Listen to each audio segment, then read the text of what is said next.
Live start చేస్తాను.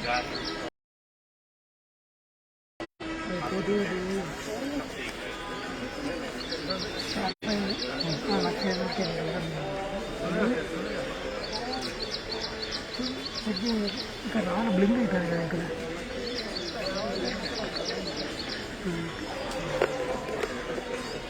Smooth పెట్టింది చేయనా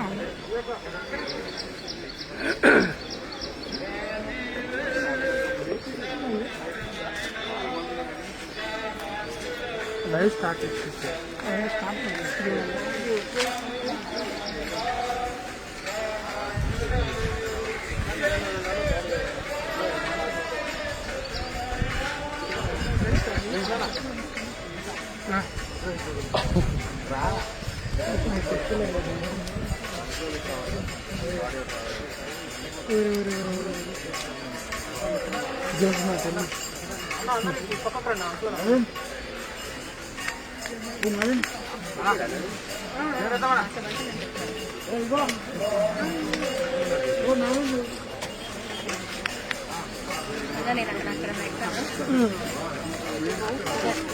అక్కడ బాడీ అక్కడ వస్తుంది.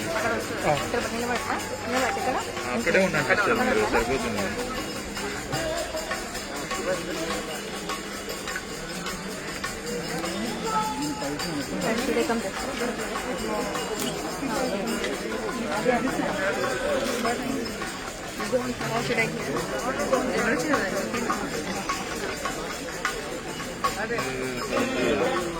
I don't care. That's it.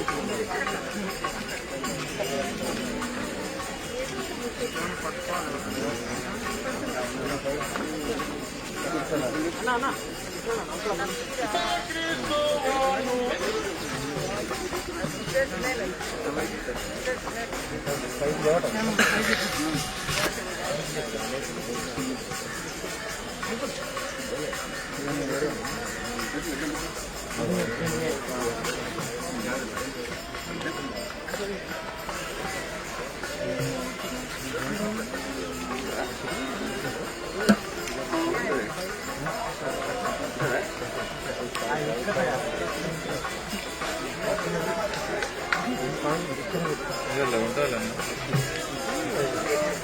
లేదు మొత్తం పడుతుంది. సరిపోయింది ఏం మొబైల్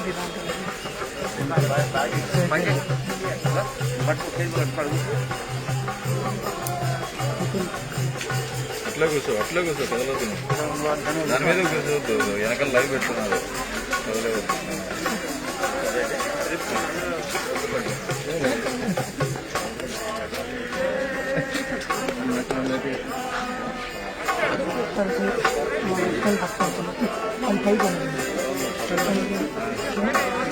మొత్తం జారిపోతుంది. మట్టిలో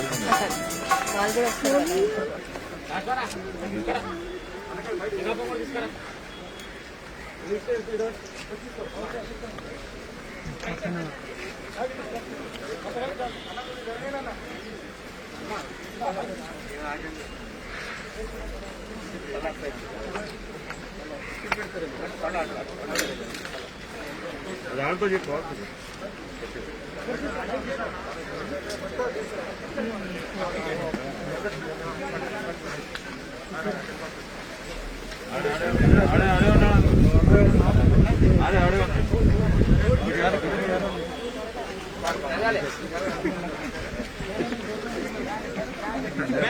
కొంచెం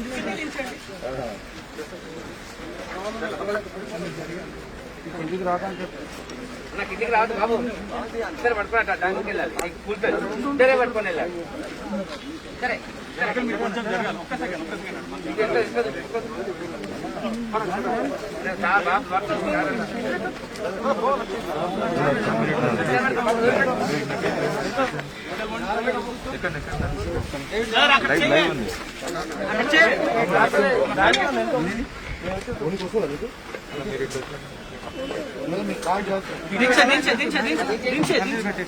చిన్న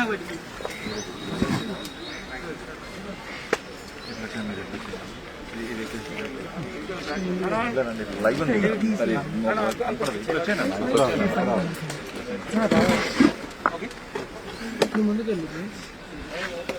జేమ్స్ ఇక్కడ రా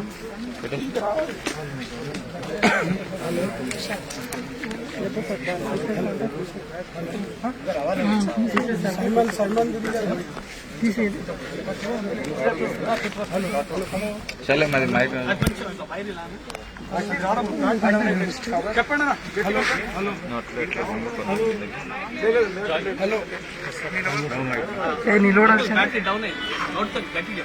ఏమైనటువంటి స్నేహితులారా, దేవుని వాక్యంలో మనందరినీ హెచ్చరిక చేయడానికి ఒక మాట ఉంది.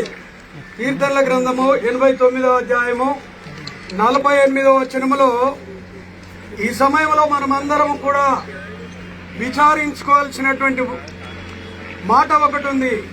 మరణమును చూడకుండా బ్రతుకు నరుడు ఎవడు? పాతాళము యొక్క వశము కాకుండా తను తాను తప్పించుకొనగలవాడు ఎవడు అని దేవుని వాక్యం మాట్లాడుతుంది. నిలబడిన వారిలో ఆఫీసర్స్ ఉన్నారు, డాక్టర్స్ ఉన్నారు, ఇంజనీర్స్ ఉన్నారు, ప్రొఫెసర్స్ ఉన్నారు, ధనవంతులు ఉన్నారు, పేదవారు ఉన్నారు, కూలివారు ఉన్నారు. ఈ ప్రశ్న మనందరికి వేయబడుతుంది. ఏంటి ఆ ప్రశ్న అంటే, మరణమును చూడకుండా బ్రతుకునరుడు ఎవడు? దేవుడైన యెహోవా నేల మట్టితో నరుని నిర్మించి వాని నాసికారంధ్రములలో జీవవాయును ఊదగా నరుడు జీవాత్మ. దానికి అర్థముంది బైబిల్లో.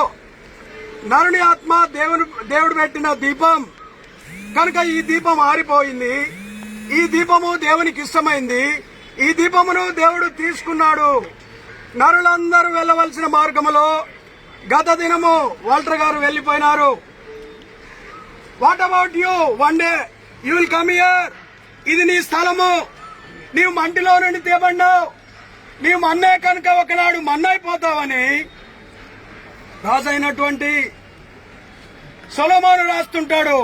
సూర్యుని క్రింద ఉన్న సమస్తము వ్యర్థము, వ్యర్థము, వ్యర్థము. అతిశయిస్తుంటాం, చదువును బట్టి అతిశయిస్తుంటాం, జ్ఞానమును బట్టి అతిశయిస్తుంటాం, ధనమును బట్టి అతిశయిస్తుంటాం, కులమును బట్టి అతిశయిస్తుంటాం. కానీ మనమందరము ఒకనాడు మంటి నుండి తేబడిన వారము మంటిలోనికి వెళ్లిపోవాలా. మంటిలోనికి వెళ్లిపోవాలి కనుక మనమందరము నీతిమంతులము కాదు. మనమందరం పాపాత్ములమైనటువంటి మనల్ని, అనీతిమంతులమైనటువంటి మనల్ని నీతిమంతులుగా చేయడానికి ప్రభు అయినటువంటి యేసు క్రీస్తు వారు మనుష్యావతారిగా ఈ లోకంలోనికి వచ్చిన సత్యము మనం ఎరుగుదము. ఆ విశ్వాసముతో మనము దేవుణ్ణి అంగీకరించినాం. దేవుని యొక్క వాక్యములో యోహాను సువార్త 1:12 తనను ఎందరు అంగీకరించును అనగా తన నామమందు విశ్వాసముంచు వారికి దేవుని పిల్లలగుటకు అధికారం ఇవ్వబడెను. దేవుని పిల్లలు దేవుని రాజ్యంలోనికి వెళుతారు. ప్రకటన గ్రంథము 7వ అధ్యాయం 13వ వచనములో వీరు మహాశ్రమల నుండి వచ్చినటువంటి వారు గొర్రెపిల్ల రక్తములో తమ వస్త్రములను ఉతుక్కొని వాటిని తెలుపు చేసుకున్నటువంటి వారు నిత్యము దేవుని ఆలయంలో ఉన్నారు. వాల్టర్ గారి యొక్క పరిచర్య ముగించబడలేదు. మింట్సామెల్ గారు అన్నారు, ఈ యొక్క సేవను ఎవరు కంప్లీట్ చేస్తారు, ఎవరు ఆ స్థానంలో ఉంటారు అని అంటూ ఉన్నాడు. కానీ ఆయన సేవ ఇక్కడ కంప్లీట్ అయింది. కానీ అక్కడ ఒక్కసారి చదవండి, మత్తయి చదువుతారా? మత్తయి సువార్త ప్రకటన గ్రంథం 7వ అధ్యాయము 14-15 చదవండి ఒకసారి. ప్రకటన గ్రంథం 7వ అధ్యాయము 14-15.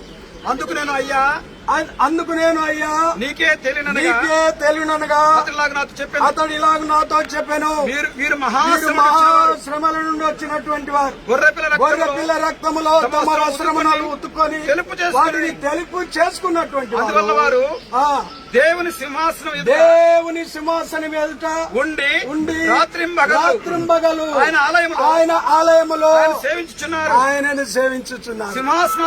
ఏమైనటువంటి సహోదరుడా గ్రహించు, ఆయన ఆలయములో ఆయనను సేవించుచున్నారు. ఆయనను సేవించడానికి అక్కడ 16వ వచనములో దేవదూతల సమూహం ఉంది. దేవుని బిడ్డలైనటువంటి వారు అక్కడ దేవుని సేవ ఇంకా కూడా చేసేటువంటి ఆ భాగ్యం దక్కుతుంది. వీరు మహాశ్రమల నుండి వచ్చినటువంటి వారు, లోక సంబంధమైనటువంటి ఆస్తి పాస్తులతో కూడినటువంటి వారు కాదు. అక్కడ ఉండేవారు లోకములో ప్రయాసపడినటువంటి వారు కాదు. కనుక వారి అక్కయ్య గారు చెప్పినటువంటి సాక్ష్యం మనం అందరం విన్నాం. ఎక్కడున్నాడు తమ్ముడు, ఎక్కడున్నాడు? ఈ రోజు బర్త్డే ఉంది. ఎక్కడున్నాడంటే దేవుని ఆలయంలో దేవుణ్ణి సేవిస్తున్నాడు. నీవెక్కడున్నావు? నువ్వెక్కడుంటున్నావు? నువ్వేం చేస్తున్నావు? విరవీగుతున్నావు. మరణమును చూడకుండా బ్రతుకున్నారుడు ఎవడు? ఒక్కసారి ఆలోచించు, ఒక్కసారి విమర్శించుకో. ఒకనాడు నీకు మరణం ఉంది. మరణమునకు ప్రేమ లేదు. మరణమునకు ఏమాత్రం కూడా ప్రేమ లేదు. చిన్నవాడు, పెద్దవాడు, వృద్ధుడనే ప్రేమ లేదు. మరణం ఎప్పుడొస్తుందో తెలియదు. ఐగుప్తు వాళ్ళు దేవునికి మెడను వంచనందువలన, దేవుని మాట విననందువలన, ఫరో రాజు కఠినంగా ఉన్నందువలన ప్రతి ఇంటిలో మరణం ఉంది. ప్రతి ఇంటిలో మరణం వచ్చింది. ప్రతి ఇంటిలో దుఃఖం వచ్చింది. ప్రతి ఇంటిలో ఏడుస్తున్నారు. కానీ దేవుని యందు విశ్వాసం కలిగినటువంటి బిడ్డలకు దుఃఖం ఉండదు. అందుకనే అపోస్తలుడైనటువంటి పౌలు రాస్తుంటాడు, మొదటి తెస్సలోనీయులకు రాసిన పత్రిక 4వ అధ్యాయం 1వ వచనములో, నిరీక్షణ లేని ఇతరుల వలె మీరు దుఃఖపడకుండా నిమిత్తము నిద్రించుచున్న వారిని గురించి మాకు తెలియకుండా మీకు తెలియకుండా మాకు ఇష్టం లేదు. మీకు తెలవాలా? అందరూ ప్రభుతో ఉండడానికి వెళ్ళినాడు. త్రాగుబోతు ప్రభుతో ఎట్లుంటాడు? వ్యభిచారి ప్రభుతో ఎట్లుంటాడు? దొంగ ప్రభుతో ఎట్లుంటాడు? నరహంతకుడు ప్రభుతో ఎట్లుంటాడు? కనుక దేవుని రాజ్యములో ఆయనను సేవించేవారు, ఆయనను నమ్మిన వారు, ఆయన యందు విశ్వాసం ఉంచిన వారు, ఆ నిరీక్షణ కలిగినటువంటి వారు క్రీస్తులో మరణిస్తే లేస్తారు. అక్కడే 14వ వచనములో ఉన్నది ఏమని? క్రీస్తు మరణించి, చూడండి 14వ అధ్యాయము 14వ వచనము, 4వ అధ్యాయం 14వ వచనం. యేసు మృతి పొంది తిరిగి లేచెనని మనము నమ్మిన యెడల అదే ప్రకారము యేసునందు నిద్రించిన వారిని ఆయనతో కూడా వెంట పెట్టుకొని వచ్చును. ఒకనాడు యేసు రానయుంటున్నాడు. 16వ వచనములో ఆర్భాటంతో, ప్రధాన దూత శబ్దంతో కడబూరం మ్రోగుతుంది. మృతులు లేపబడతారు. ఎంత మంచి బాక్స్ తెచ్చినారు చూడండి. ఎంత మంచిగా ఆయనను ఎంత చక్కగా సాగనంపుతున్నారో చూడండి. ఎంత మంచిగా వీడ్కోలు చేస్తున్నారో చూడండి. కొన్ని ప్రాంతాలలో నా చిన్నతనంలో పెద్ద బండరాళ్లు పెట్టేటువంటి వారు, బండరాళ్లు పెట్టి భద్రం చేసేటువంటి వారు. ఆనాటి నిరీక్షణ ఏంటంటే, ఒకనాడు మా యొక్క పితరుడు లేస్తాడు, మా తండ్రి లేస్తాడు, నా భర్త లేస్తాడు, లేకపోతే నా సహోదరుడు లేస్తాడు. మనమందరం ఇక్కడ పరదేశులం మాత్రమే. అందుకనే అపోస్తుడైనటువంటి పేతురు రాస్తాడు, ప్రియులారా మీరు పరదేశులు, యాత్రికులునై ఉన్నారు. పరదేశులము ప్రియులారా మన పురమిదిగాదెప్పుడు, నిజముగా పురమిదిగాదెప్పుడు. మన పురమిది కాదు, మన రాజ్యం ఇది కాదు. ఎవరు చెప్పినారు? పేదవాడు చెప్పలేదు, గొప్పవాడైనటువంటి అబ్రహాం చెప్పినాడు. దేనికి దేవుడు శిల్పియు నిర్మాణకుడు పునాదులు గల ఆ పట్టణం కొరకు ఎదురు చూసినాడు. ఆ పట్టణంలో నీవు ఉండాలంటే యేసునందు విశ్వాసం కావాలి. అలాంటి విశ్వాసం నీకుందా? నీ పేరు ఏదన్నా కావచ్చు, బైబిల్లో ఉన్న ఏ పేరైనా కావచ్చు. కనుక ఆ పేరుకు తగినటువంటి జీవితం నీకుండాల. వాల్టర్ గురించి ఏదో ఒక పోయం రాసినట్టుగా చదివినాడు ఒక సహోదరుడు. వాల్టర్ అనే పేరుకి అర్థం చదువుతూ వచ్చాడు ఆయన. కనుక నీ పేరుకి అర్థం ఉందా? దేనికి దేవుడు శిల్పియు నిర్మాణకుడు పునాదులు గల ఆ పట్టణం కొరకు అబ్రహాము ఎదురు చూసినాడు. ఆ పట్టణము ఆకలి లేని పట్టణము, దాహము లేని పట్టణము, నిత్యము ఆనందము కలిగించే ఆ పట్టణము. అది క్రొత్త యెరూషలేము. ఆ రాజ్యంలో నువ్వు ఉండాలంటే యేసునందు విశ్వాసం ఉంచు. క్రైస్తవుడిగా నేను క్రైస్తవుడుగున్నాను, నాకు భాగం ఇస్తున్నాను, నేను సంఘములో ప్రెసిడెంట్ ఉన్నాను, నేను సంఘములో సెక్రటరీ ఉన్నాను, ఐఎమ్ ఏ స్పీకర్, అని నువ్వు అనుకుంటున్నావు. కానీ దేవుని వాక్యం ఏం చెప్తుందంటే ప్రకటన గ్రంథము 21వ అధ్యాయము 8వ వచనములో వీరికి వారు అవిశ్వాసులు, అసహ్యులు, నరహంతకులు, వ్యభిచారులు, మాంత్రికులు, విగ్రహారాధికులు, అబద్ధికులందరూ అగ్ని గంధకములతో మండుగుండములో పాలు పొందుతారు. ఇది రెండవ మరణం. రెండవ మరణం నుండి నీవు తప్పించుకోలేవు. అక్కడే మరి 20వ అధ్యాయం 11వ వచనంలో ఉన్నది చూడండి. ఏంటి గొప్పవారేమి కొద్దివారేమి మృతులైన వారందరూ ఆ సింహాసనం ఎదుట నిలబడి ఉండాలా. అప్పుడు తీర్పు జరుగుతుంది. మనం విన్నాం, రాత్రి విన్నాం, ప్రొద్దున విన్నాం, ఇప్పుడు విన్నాం. ఏంటి నిజమే, వారు తమ ప్రయాసములను మాని విశ్రాంతి పొందుతున్నారు. వారి క్రియలు వారి వెంట వెళ్ళను. వారి క్రియలు వారి వెంట వెళ్ళిపోయినాయి. ఆ క్రియల గురించి దేవుని సింహాసనం ఎదుట నిలబడేవారుగా ఉన్నావా? నేను నిలబడినప్పటికీ స్వాగతిస్తాడు నా ప్రభు. నా కొరకు శ్రమ పడినాడు, నా కొరకు రాళ్లతో కొట్టబడినాడు, నా కొరకు ఈడవబడినాడు. స్టెఫెనును గురించినటువంటి సత్యం ఇప్పుడే వినొచ్చినాం. ఏంటి ఆ స్టెఫెను ఈ లోకములో భయంకరమైనటువంటి స్వార్థ సేవకుడుగా ఉండి మరణించినప్పుడు యేసు క్రీస్తు వారు తన సింహాసనం మీద లేచినాడు. నీ పేరు స్టెఫెన్ కావచ్చు, your a Steven. What about you Steven? నువ్వేమనుకుంటున్నావు? నీకు విమర్శింది నరులందరూ వెళ్లిపోయిన వారి మార్గంలో వాల్టర్ గారు వెళ్ళినారు. ఒకనాడు నిలబడిన నీవు, చెప్పే నేను, మనమందరం కూడా యాత్రికులం ఇక్కడికి రావాల్సిందే. ఇక్కడ స్థలం దొరకట్లేదు.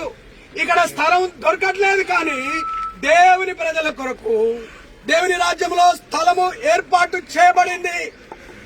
అందుకనే ప్రియమైనటువంటి స్నేహితులారా, ఓ స్నేహితుడా, నీవినాడు ఒక నిరీక్షణ కలిగి ఉండు.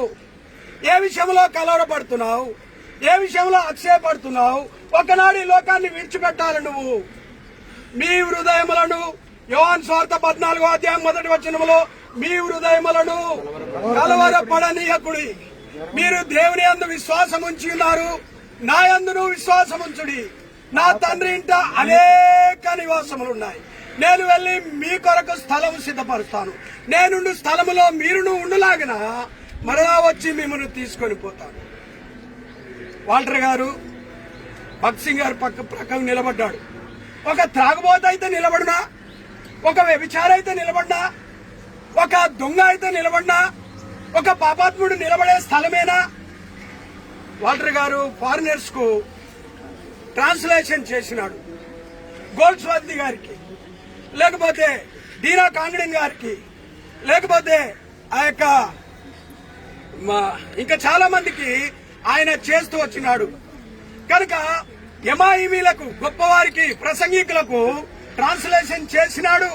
తన వంతుగా తన పనిని ముగించినాడు. చూడండి, ఒక్క మాట చదివి నీవు దావీదు లాంటి రాజు అయినా, నువ్వు ఎవడవైనా, ఎలాంటి వాడవైనా, దావీదు చేసినటువంటి పని ఏంటో చూడండి. అపోస్తల కార్యములు 13వ అధ్యాయము 36వ వచనము నేను చదువుతున్నాను. దావీదు దేవుని సంకల్పము చొప్పున తన తరం వారికి సేవ చేసి నిద్రించి తన పితరుల యొద్దకు చేర్చబడి కుళ్ళిపోయాను గాని దేవుడు లేపినవాడు కుళ్ళు పట్టలేదు. దావీదు రాజై ఉండి ఆయనకెంత మంచి మనసు. ఆయన అన్నాడు, ప్రజలందరూ చెప్తున్నారు దేవుని మందిరానికి వెళ్దామంటే, దేవుని మందిరముకు వెళ్దామని జనుడు నాతో అనినప్పుడు నేను సంతోషించి తిని. దేవుని ప్రజలను నడిపించే నాయకుడిగా ఉన్నాడు. ఒక పేదరికము నుండి వచ్చిన ఒక గొప్పవాడుగా, ఒక రాజుగా ఉన్నాడు. దేవుణ్ణి గణపరిచినటువంటి వాడు ఉన్నాడు. వాల్టర్ గారి యొక్క జీవితంలో దేవుని గణపరిచినాడు. మనం అందరం చెప్పగలము. ఆయనకు క్రోధము, కక్ష, అసూయ ఏదుందో నాకు తెలియదు. కానీ ఆయన తన యాత్రను ముగించుకొని ఆయన క్రియలు ఆయనతో వెళ్ళినాయి. ప్రియ స్నేహితుడా, మంచి స్నేహితుడిని ఓడగొట్టుకున్నాం కదా, మంచి వర్తమానికుడిని ఓడగొట్టుకున్నాం కదా, ఆయనకి మన మధ్యలో లేడు కదా. మనం ఈ యొక్క సమాధి కార్యక్రమంకు వెళ్ళాలి కదా. అక్కడ 40 మంది అంటే 400 మంది వచ్చినాం కదా. కానీ 400 మందిలో నీ లెక్క ఉంది. నువ్వు ఒకనాడు ఇక్కడికి రావాలి కనుక నువ్వు ఏం సేవ చేస్తున్నావు, ఎవరికి స్వార్థాన్ని అందిస్తున్నావు? గో బ్రదర్స్ వీళ్ళిద్దరు దేవుని సేవలో విరామంగా చేస్తున్నారు. పొగడట్లేదు ఈయనను ఏమాత్రం కూడా నేను అందరి ముందు పొగడట్లేదు. మీకు తెలియదా, నాకు తెలియదా? వారి జీవితము ప్రభుకు అంకితం చేసుకున్నటువంటి వారు దేవుని యొక్క సింహాసనం మీద ఉంటారు. వారు దేవుని యొక్క నిత్యత్వంలో ఉంటారు. అందుకనే అపోస్తుడైన పౌలు చెప్పినాడు, గుర్తుపెట్టుకోనండి, మన పౌరస్థితి చెప్పండి పరలోకమందు ఉంది, హైదరాబాద్ లో లేదు. హైదరాబాద్ లో వేర్ ఆల్ సెటిలర్స్. కానీ అతిశయం చాలుంది నా లోపల ఉంది. నేను ఎంత గర్విస్తుండో మీకు తెలుసు, కొందరికి తెలుసు, కాబట్టి అందరికి తెలియకపోయినప్పటికీ ఎంత మూర్ఖుండో మీకు తెలుసు, కొందరికి తెలుసు. కానీ మూర్ఖుడైనా ఎటువంటి వాడినైనా దేవుడు క్షమించి తన రాజ్యములో నిన్నుంచుతాడు. ఆయన వచ్చినప్పుడు క్రీస్తునందు నిద్రించిన వారు మొదట లేస్తాడు మన సహోదరుడు. అందుకని ఈ యొక్క ప్రసంగి అన్నాడు, మనైనది వెనుకటి వలనే మరలా భూమికి చేరును, ఆత్మ తాను దయచేసిన దేవుని యొద్దకు వెళ్ళును. ఆత్మ దేవుని సన్నిధిలో ఉంది. ప్రియమైన స్నేహితులారా, ఒకనాడు విశ్వాసులారా, సహోదరి, కుమారుడా, కుమార్తె, అక్క చెల్లెల్లారా, అన్నదమ్ములారా, ఈయన బెనెడిక్ట్ స్కూల్లో చదువుకున్నాడు. మా మిస్సెస్ వీళ్ళంతా కొంతమంది ఆ స్కూల్లో స్టూడెంట్స్ వాళ్ళంతా కనుక అక్కడ చదువుకున్నాడు. ఎబ్రోన్కి వచ్చినాడు. బ్రదర్ భక్సింగ్ గారి వాక్యం విన్నాడు, రక్షణ పొందినాడు. దేవుని కొరకు స్వార్థికుడిగా నిలబడ్డాడు. ఒక ట్రాన్స్లేటర్ గా నిలబడ్డాడు, ఒక ప్రసంగికుడిగా నిలబడ్డాడు. ఎందరో చెప్తూ వచ్చినారు, అయిపోయింది కదా. ఎందరో వీళ్ళు నా గాలి తీసిన తర్వాత మైక్ ఇచ్చారు కనుక మరి దేనికి దేవుడు శిల్పి నిర్మాణకుడు, ఆ పునాదులు గల ఆ పట్టణం భూమి మీద మీ గుడారము శిథిలమైపోయినను దేవుని చేత కట్టబడినటువంటి పరలోక పట్టణం ఉంది. ఆ పట్టణంలో నీవు నేను ఉండాలంటే ఈ మంటిలోనికి నీవు వెళ్లాల్సిందే. ఆత్మ ఈ యొక్క ఎముకల్లోనికి వస్తదంట. ఏజ్కేల్ రాస్తుంటాడు 37వ అధ్యాయంలో, ఈ ఎముకల్లోనికి, ఈ యొక్క ఉడిగిపోయినటువంటి మాంసంలోనికి, మట్టి అయిపోయినటువంటి ఈ మాంసంలోనికి నరములు, కండరములు అన్ని కూడా తిరిగి సమకూర్చబడి ఆత్మ చేత లేపబడతారంటే ఎవరు? Not Yesupalem, not Yesuratnam, not Isaac, not Christian. ఎవడు ప్రభులో ఉంటాడో, ఎవడు ప్రభుని అంగీకరిస్తాడో వాడు మాత్రమే యేసునందు నిద్రిస్తాడు. ఈయన ఇప్పుడు నిద్రించినాడా, చనిపోయినాడా? పాప నిద్రించినాడా, చనిపోయినాడా? చాలా మందికి డౌట్ ఉంది. ప్రభులో నిద్రించినాడు. ఈ నిద్ర ప్రభు మాత్రమే మేల్కొల్పుతాడు, ఒకనాడు లేస్తాడు. కనుక ఆ శుభప్రదమైన నిరీక్షణతో మనం ఈ యొక్క బాక్స్ను దయచేసి లోపల దించండి. దించిన తర్వాత ప్రార్థనకి ఎవరైతే నియమించబడినారో జయరాజు గారు, జయరాజు గారు ఫ్రమ్ తిరుపతి. ఒక్క నిమిషం, ఇంకో మెసేజ్ దించండి బాబు.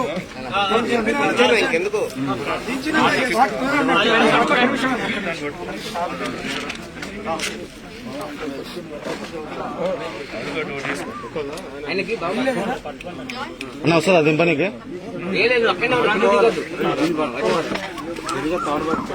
మంచిగా పట్టుకో.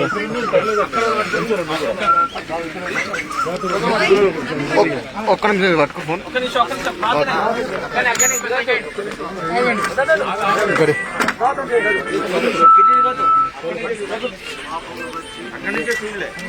ప్రేమనా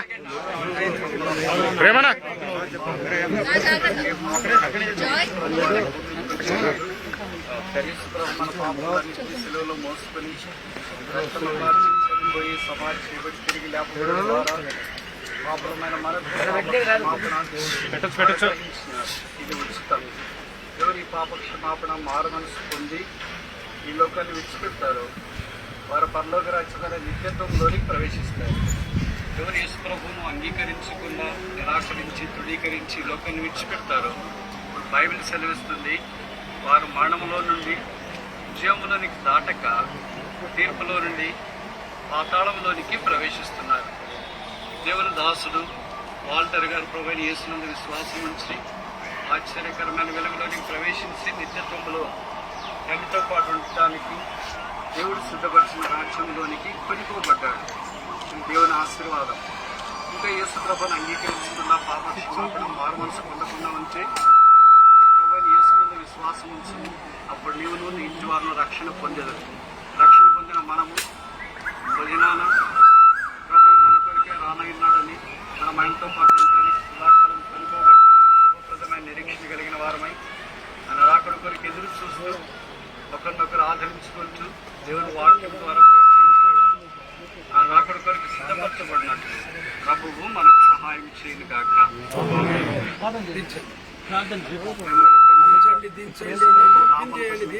చెల్లిస్తున్నాము యేసు ప్రభు ద్వారా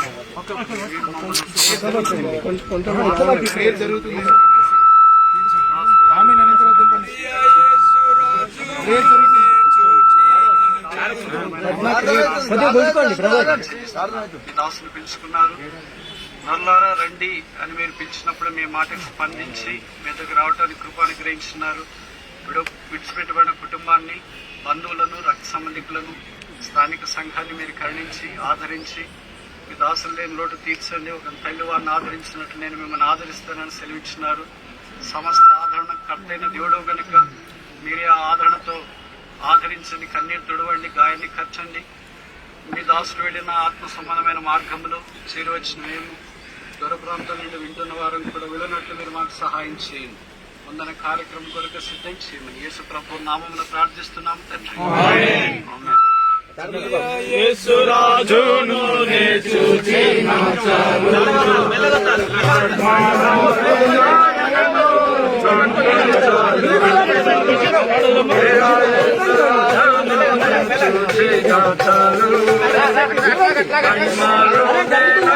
గుంజరా చిన్నగా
మహిమాలోనే నాయనతో ఉంటే చాలు నిత్యమైన మోక్ష గృహమునందు భక్తుల గుంపులో హర్షించిన చాలు.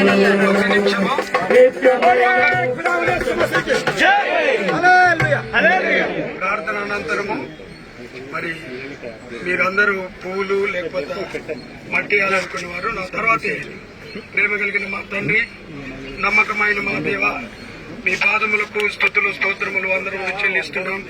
మొదటి మానవుడైనటువంటి ఆదాము ఆజ్ఞను అతిక్రమించినందువలన తనతో మీరు మాట్లాడుతూ వచ్చినటువంటి స్పష్టమైన మాట, నీవు నేల నుండి తీయబడితివి కనుక నీవు మొన్నే కనుక తిరిగి మొన్నైపోదు అని మంటికి మన్నుగాను దుమ్ముకు దుమ్ముగాను ధూళికి ధూళిగాను ఈ యొక్క భౌతికాయమును మీ సన్నిధిలో అప్పగించుచున్నాం. కృప చూపించి విడవబడినటువంటి సహోదరి పిల్లలు, బంధువర్గము, సంఘం సావాసులు, విశ్వాసులందరికీ కూడా ఇలాంటి శుభప్రదమైన నిరీక్షణ మా అందరికీ దయచేయండి. మీరు రాబోతున్నారు.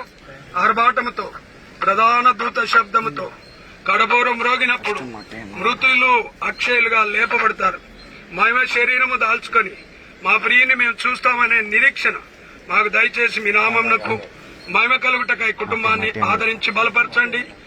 మా తండ్రి ప్రభా, తండ్రి లేని వారికి తండ్రిగా, మా తండ్రి విధవరాలకు న్యాయకర్తగా మీరుండి మీ నామమునకు మహిమ కలుగుటకై నేనున్నాను, భయపడకు, దిగులు చెందకమని లలితమ్మ గారితో మాట్లాడి మీకే మహిమ ఘనత ప్రభావాలు పొందమని వచ్చిన అందరిని దీవించి పంపమని యేసు నామములో ప్రార్థిస్తున్నాం తండ్రి.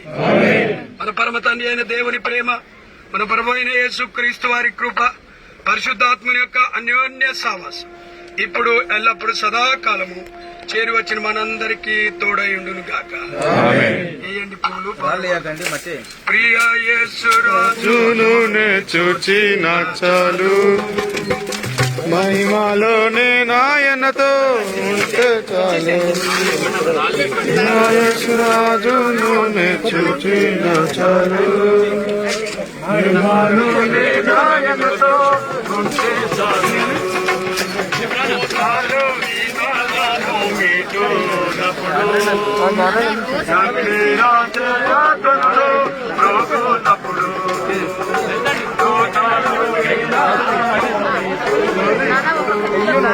అదా నాకు అన్నకి అన్నకి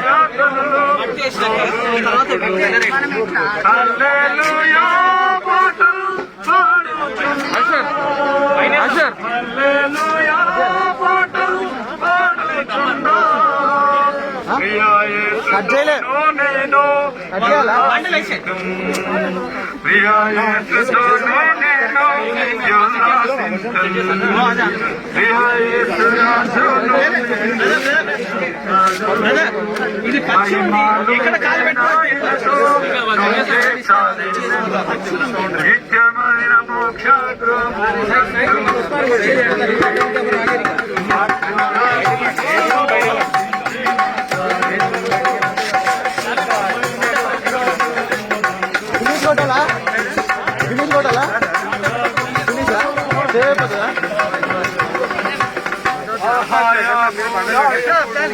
ఇప్పుడే కాదు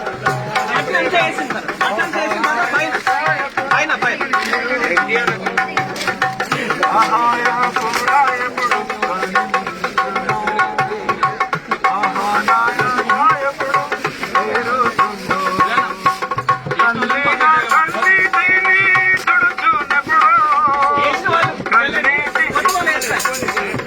మట్టి వేసిన వాళ్ళతో ఎలాంటి కనిచ్చి మిగతా వాళ్ళు వచ్చేస్తారు. పూలు గాని మట్టి వేసి వాళ్ళు వేసి దూరం వెళ్ళిపోండి. ఇక్కడ ఉండదు.